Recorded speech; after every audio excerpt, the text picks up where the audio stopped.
Welcome to Abhinav Bharat. నేను లోకేష్. దేశంలో నకిలీ కరెన్సీ దందా జోరుగా సాగుతుందని ఎన్సీఆర్బీ సంచలన రిపోర్ట్ వెల్లడించింది. ఇందులో మరో ముఖ్యమైన విషయం ఏంటంటే ఈ దందా దేశ రాజధాని ఢిల్లీలో అత్యధికంగా ఉందని పేర్కొంది. ఎన్సీఆర్బీ రిపోర్ట్ ప్రకారం ఏ రాష్ట్రం ఏ ప్లేస్లో ఉందనేది ఒకసారి తెలుసుకుందాం. నేషనల్ క్రైమ్ రిపోర్ట్స్ బ్యూరో తన 2023 నివేదికను తాజాగా విడుదల చేసింది.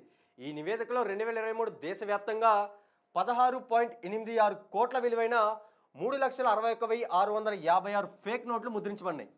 ఇందులో ఢిల్లీ మొదటి స్థానంలో ఉంటే తర్వాత స్థానంలో రాజస్థాన్, అస్సాం, ఉత్తరప్రదేశ్ ఉన్నాయి.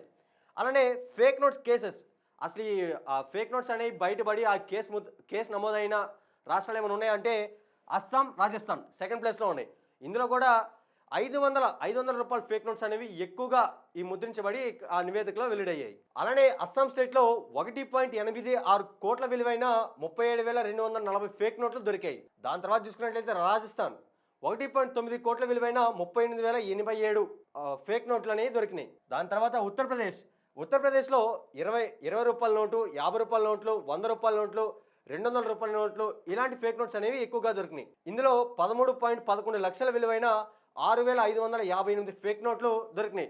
ఆ ఫేక్ నోట్లో కూడా 200 రూపాయల నోట్లు అనేవి ఎక్కువగా ఉన్నాయి. అలానే కర్ణాటకలో చూసుకున్నట్లయితే 4,903 నకిలీ నోట్లు అనేవి దొరికినాయి.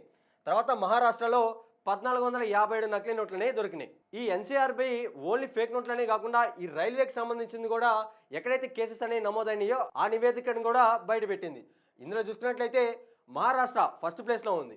తర్వాత 2023 మహారాష్ట్రలో 22,157 కేసులు నమోదైనాయి.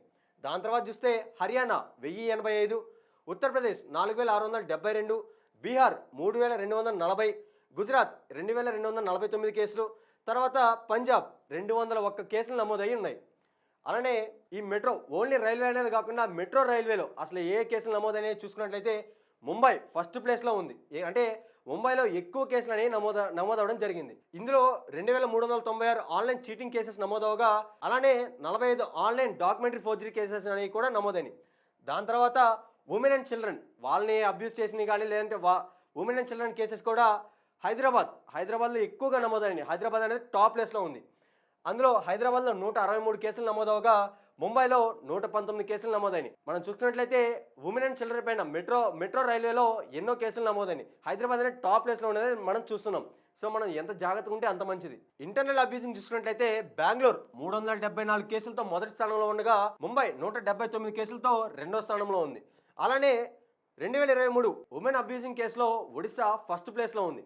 అలానే ఈ రాష్ట్రంలో మహిళలు సరైన దుస్తులు ధరించాలనే ఉద్దేశంతో పాటు నేరపూరిత బలప్రయోగం వంటి సంఘటనలు అత్యధికంగా నమోదైనట్లు నివేదిక పేర్కొంది. అలానే ఐపీసీ సెక్షన్ 354B ప్రకారం 1978 కేసులు నమోదైనవి. ఇందులో ఒడిశా ఫస్ట్ ప్లేస్లో ఉంది. అలానే ఉత్తరప్రదేశ్ 1,750 కేసులతో రెండో స్థానంలో ఉంది. మహిళల అనుకోవడం దెబ్బతీసే ఉద్దేశంతో వారిపై జరిగిన దాడుల్లో కూడా రాజస్థాన్ టాప్ ప్లేస్లో ఉంది. 2023 నివేదిక ప్రకారం 6,758 కేసులు నమోదవగా అప్పుడు ఒడిశాలో 5,937 కేసులు నమోదైనవి. దీని ప్రకారం చూసుకున్నట్లయితే మన తెలుగు రాష్ట్రాల్లో కాస్త బెటర్గా ఉన్నప్పటికీ క్రైమ్ రేట్, డ్రగ్స్ దందా, మహిళలపై దాడుల విషయంలో మాత్రం పాత రికార్డ్స్తో పోలిస్తే అవన్నీ బాగా పెరిగాయనే చెప్పాలి. ఇంట్లో పేరెంట్స్, స్కూల్లో టీచర్స్ వాళ్ళ బాధ్యతతో పాటు మనకు మనమే మారితే తప్ప రేపటి సమాజం బాగుపడదు.